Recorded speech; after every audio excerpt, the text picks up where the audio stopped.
দেখে নাচানাচি করছি, লোহা ধাতু তামা পিতল রাঙের ভগবান দেখে নাচানাচি করছি। আমরা জীবন্ত ভগবান কোনটা, ধাতুর ভগবান কোনটা চিনতে পারছি না কেন? প্রেম সে ওরে ভাই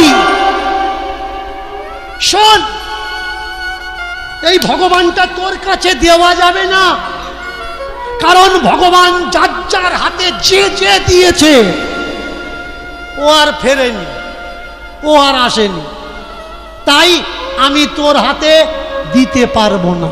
তাহলে তুমি আমার গুরু হও, আমার পথ দেখাও। বলে এত সহজ না, গুরুর গুরুত্ব যে বোঝে সেই হয় গুরু। গুরুর গুরুত্ব যে বোঝে সেই হয় গুরু। যে গুরুর গুরুত্ব বোঝে না, শুধু বাড়িতে বছরে একবার আসে, চাল ডাল টাকা নিয়ে চলে যায়, দে আশ্রমের অনুষ্ঠান হবে।